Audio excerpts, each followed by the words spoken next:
write this down. I believe emotion is the force of life. Emotion is the force of life. It's so key. You'll never be able to manage anything in your life if you don't first learn to manage your emotions. So many people start with what? The strategy. How do I do it? How do I do it? How do I do it? So many people. How many of you, even on TikTok, right? On TikTok lives, what do I get? How do I get through this? How do I manage? How am I going to get through the pain? How do I get through the funeral? They're looking for the strategy. And my question is, well, how do you feel? What are you focusing on to feel that way? Emotion is the key. You will never be able to manage anything in your life, including your grief, until you first learn to manage your emotion. It's what we can turn to, and we can turn to our grief in moments of deep loss. It's all about emotions. And you don't have to be afraid of grief. You don't have to be afraid of your emotions. We all have the ability to face grief, to acknowledge it, to tend to it, and then to transform it into something really powerful. We all have the ability to do that. We may not get over it. Didn't say that. But we can find a way to move forward with it. Who of you agrees with that? Or do you think that you're doomed and this is it? This is it. Your life is now grief and there's no coming out of it. Okay? Think about that. Anyone here, let's put it this way. Everyone here has great minds. And most of us know how to think. I'll say most, because not all. Most of us know how to think. With our minds, we can rationalize literally anything. And we can make things happen. But grief, much like joy, doesn't ask for rationality. It asks us to feel, to process, and then to change, to develop, to create a new vision for what's next. So many people stop there. They don't go to what's next. They stay stuck on what is. What I'm passionate about, right, is knowing what drives you today and exploring how we can close the gap between where you are in your grief and where you really want to be, despite the heaviness. I know it brings heaviness. I get it. I'm in the trenches with you. The goal is not to eliminate grief. That would be impossible. But it's to coexist with it. Finding a way to use it to fuel us, to create a new vision for your future. I can't say that enough. We get so stuck on what we think we need in order to do that. No, the first thing you need is your system of thinking to be aligned. I've come to realize that I share a common obsession with some of my greatest mentors. I became obsessed with understanding what makes people different. Why does grief bring some people down so completely, while others find ways to grow from it? Why do some people who've gone through unimaginable pain, emotional or physical, find ways to offer massive value to the world, while others seem stuck in their suffering? Why is that? Why do you think? What do you think? Does anybody have an idea?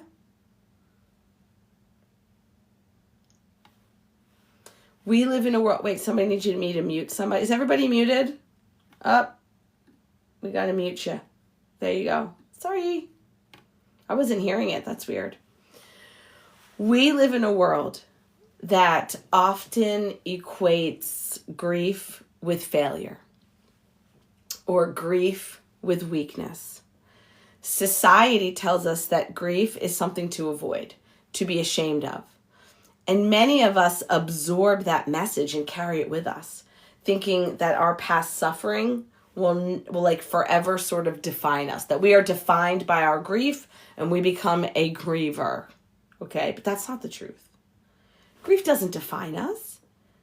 It teaches us. Now people say, I can't find the meaning in the law. I don't think that there's a reason for everything. I don't buy into that. I don't think that there's a reason that your loved one is dead. We may know logically what happened. Yeah, maybe it was an illness of the mind. Maybe it was an illness of the body. Maybe it was an accident. Sure, there's reasons. But I don't think everything happens for a reason. I think we all die. And it can be shocking or it can be anticipated. And it's brutal any way you break it down. But I do believe that there is a lesson in grief, in what comes after. Not a lesson in the loss, but a lesson in what comes after. It forces us to make decisions. What's my next book called? The Decision to Grieve. It forces us to make decisions. And decision, I believe, is ultimate power. We all have the decision right now to stay on this live or not. You can swipe. To pay attention or not. Maybe your video's off and you're watching The Real Housewives of Beverly Hills. How do I know? You all have the decision. You also have a decision in your grief. We can decide to let it consume you and tell you about it and you about it and you about it and decide that grief is who you are and everybody needs to know and you are a victim in life and this happened to you. You can decide that and I will be here to support you. Or you can decide that this event happened and what am I going to do about it to make sure that I don't turn my back on my loved one and I'm actually honoring them in a way that is helping myself, others, and them and find meaning in their life. You have that decision. You have that decision to become a griever or to be somebody experiencing grief and go on to do great things. It's up to you. I support you either way. I love you no matter what. But don't fool yourself into thinking that grief has a mind of its own all the time. It doesn't. It doesn't. Now let me ask you something and be really honest. Put it in the chat. Put it in the chat here as well. Let me ask you something. Have you ever failed to move through your grief or pain in a way that felt freeing? Have you ever failed at that? Have you ever failed to move through your grief or your pain in a way that felt freeing? Yeah. Look at all the yeses. Yes, yes, yes, yes, yes. Yeah. What stopped you? Was it fear? Was it a belief that grief would never end at the intensity that you feel it? That it was the only thing left in your life? Well, the only meaning I have left in my life, the vision for my future is grief? What was it? What was it? We all face grief. All of us. Everybody that you know, you are going to grieve on some level, or they're going to grieve you first. The only thing we don't experience is our own death, because we'll be dead. We are the only one. We will never experience life after our death. That's the only thing we won't experience in this life. Wrap your head around that. Really wrap your head around that. We're all going to face it. Some of these obstacles, some of this pain are brutal. I use that word brutal. Somebody said to me early in my grief, how was that experience? How was that experience? The only thing that came out of my mouth was brutal. It was like brutality. It was brutal. It's still a brutal then, brutal now. I say it all the time. Some of these challenges, this pain, are a direct result of loss. Sure, but we have all the secondary losses too, right? We've got the primary loss and then all the other fun that comes with it. The difference, however, is in how we approach grief. Do we allow grief to paralyze us? Or do we find the way to use grief as an opportunity for growth? That's the decision we have to make. We still have decision. Again, you are deciding, does grief paralyze me or does grief become the platform for growth? It is your choice, not grief's. It's your choice.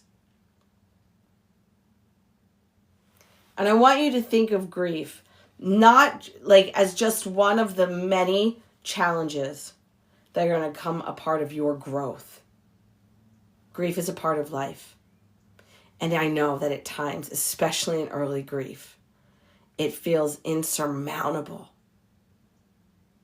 But it is, at its core, an opportunity for growth. An opportunity for opportunities in disguise. For your own growth. You have a choice. You have a choice in this game of grief. Because with the right emotion, which is why I always say, stop asking me for the strategy. The 3 S's that are most important in life. In reverse order. Strategy, story, state. Your state of mind. Strategy is the least important. Everybody comes to me with a strategy. Stop. If you don't have the right mindset, and if you're not telling yourself the right story, the belief system, strategy doesn't matter. Strategies are all around us. What's the strategy for weight loss? Eat less, move more. Burn more calories than you consume. That's an easy strategy. But why do we still have the highest level of obesity in our country? It's not the strategy that stops us. It's the belief system. What do I believe about it? Oh, it's too hard. Doesn't matter anyway. I'll never fit into those jeans again. It's too late for me. I'm too old. I'm 50. No 50-year-old. Look at J-Lo. She's 50. How about Madonna? She's 60. Look at Cher. She's like 110. I mean, come on.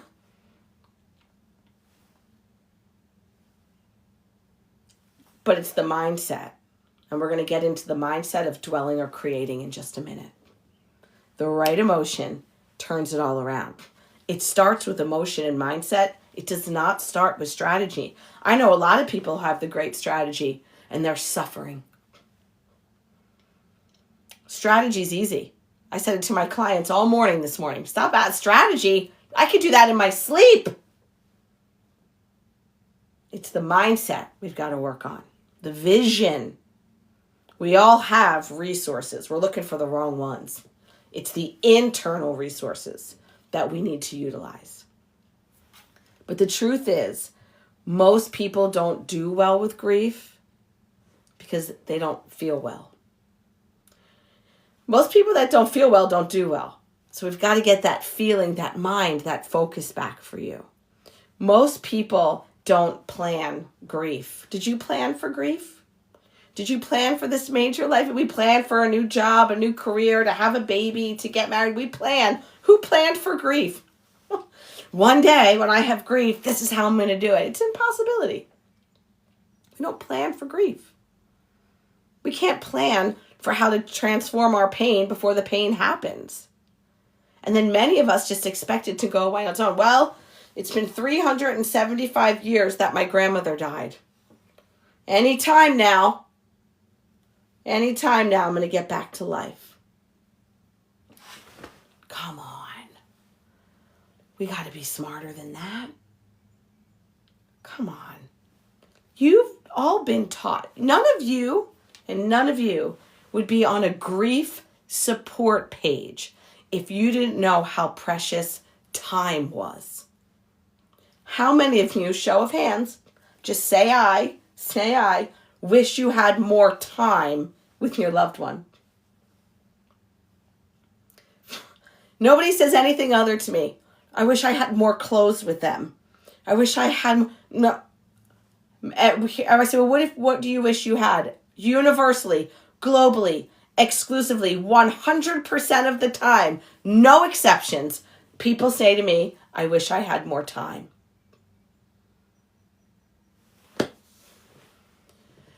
You have more time here on earth. Who are you spending it with? The people that when you die say, I wish I had more time with mom, but ever since dad died, they never got out of bed.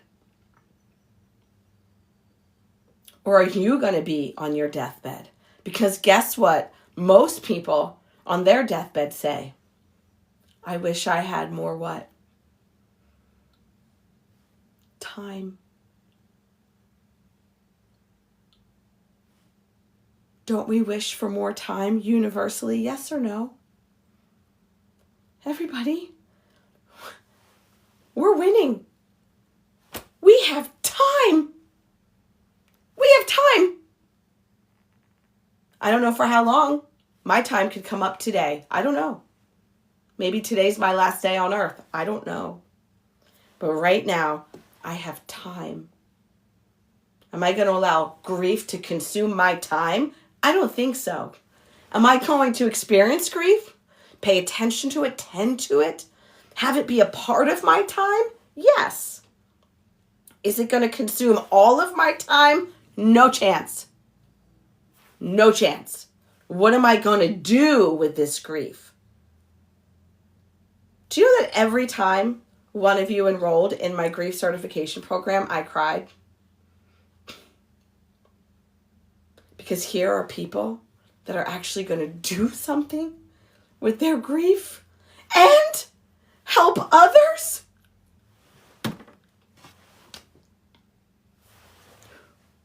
How special. What special people you are. How special that one day you're going to be running Zooms like this for hundreds and thousands of people. How special. Beautiful.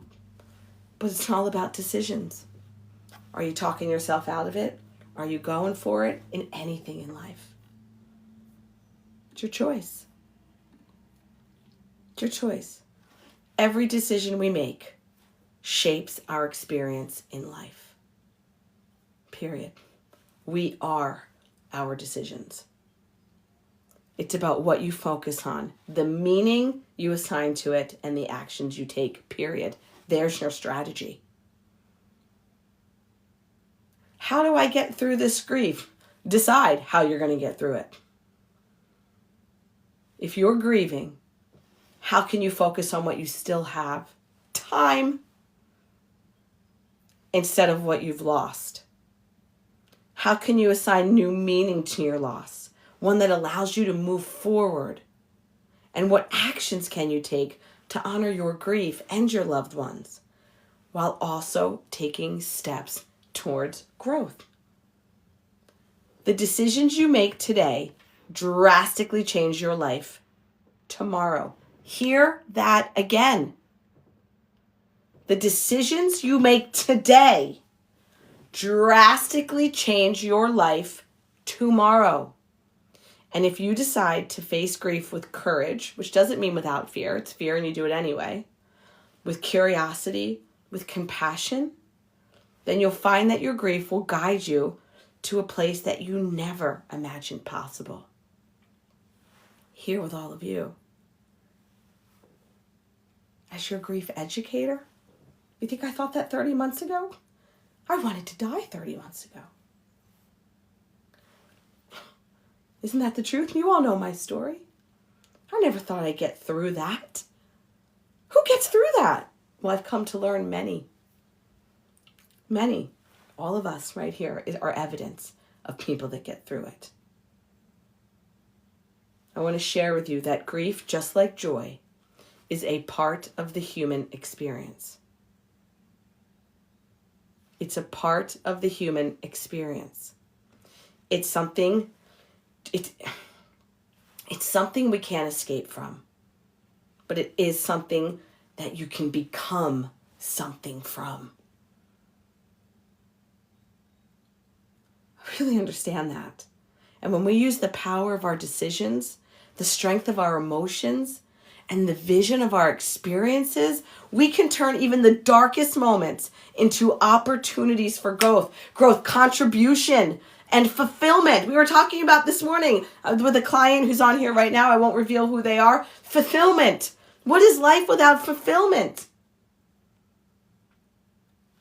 How would any of you thought that through your grief, you were going to be a grief coach?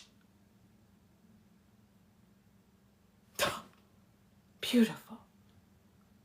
Beautiful. Stop doubting yourself. Find purpose in this pain. There's a big difference between grieving and dwelling. I talked to you about that earlier. There's a big difference. When you're in the thick of loss, it can be really impossible to tell them apart. So let me explain it to you. Grieving is natural. It's necessary. It's the process of loving someone when they're no longer physically here. That is grief to me. That's my definition of it, okay? It's the ache, the memories, the tears, the no tears, the silence, the longing. It's letting yourself feel without shame or timeline. Now, there's markers, but no timeline. Grieving honors what was.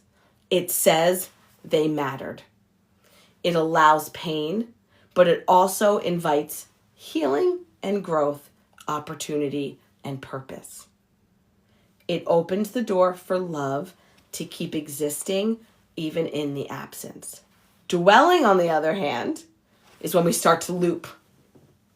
When we live in the what ifs and the if onlys so long that we stop ourselves from breathing.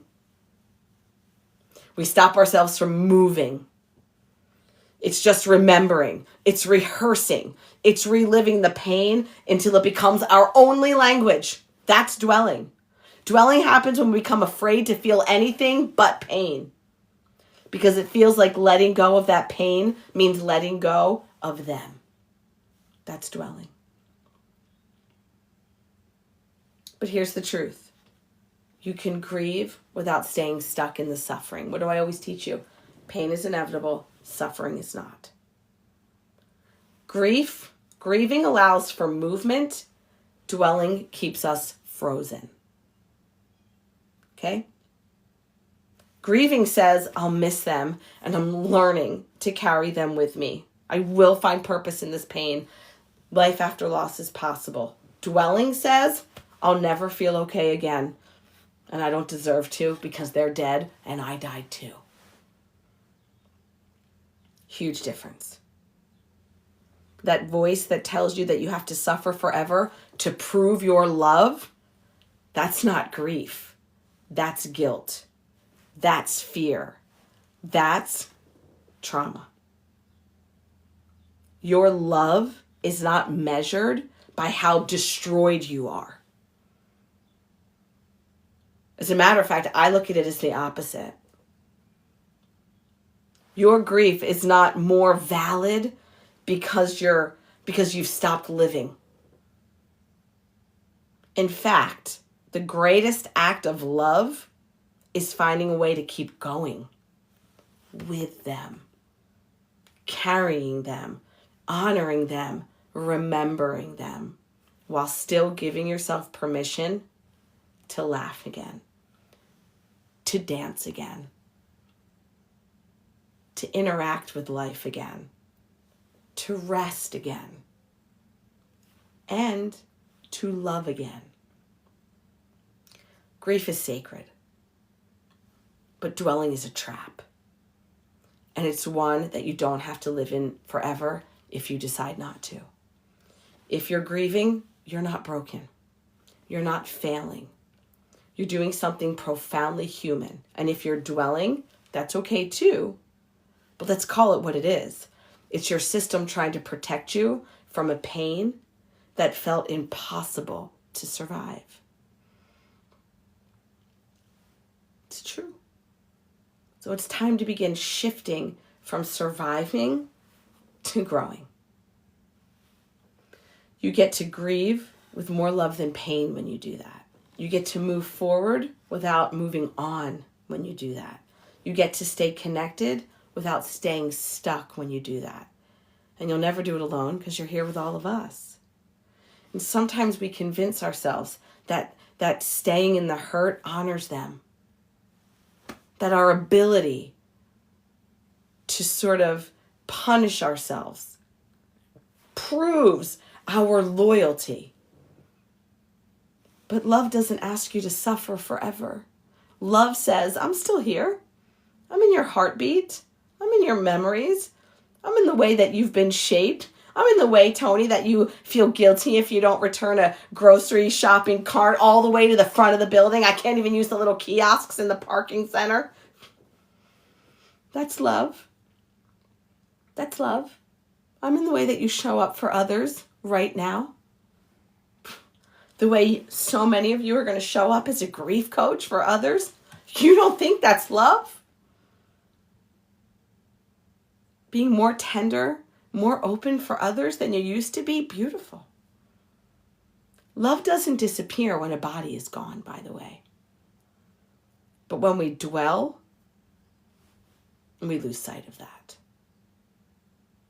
We confuse pain with closeness. We forget that we can miss someone and still smile. That we can cry for them and also live in a way that would make them so proud. So proud. How many of you say to me, Terry would be so proud of you, T. Thank you. What about your loved one? What would they say about you? That's what I really want to answer when you tell me that. Out of love.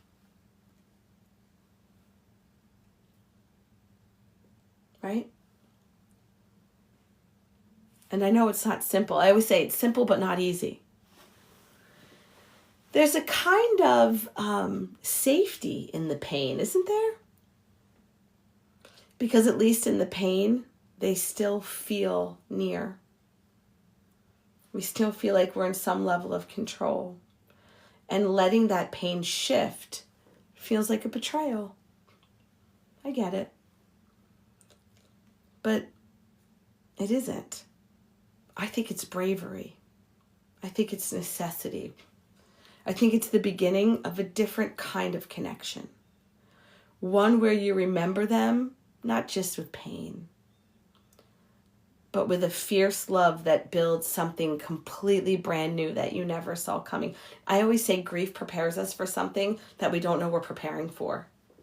I believe that. You are not leaving them behind. You are taking them with you, whether you like it or not. Their legacy is how you live, how you love, and more importantly to me, how you serve. How you serve. How are you serving? How? Let your grief speak. I get it. But don't let it silence you the rest of your life. Let it speak, but don't let it silence the rest of your life, because you're still here and so are they. So find a way to allow your grief to serve others. Get out of your head. Get out of your head about it. Okay? I hope you found that helpful. Does anybody have questions? Does anybody want to share? Now's the time to do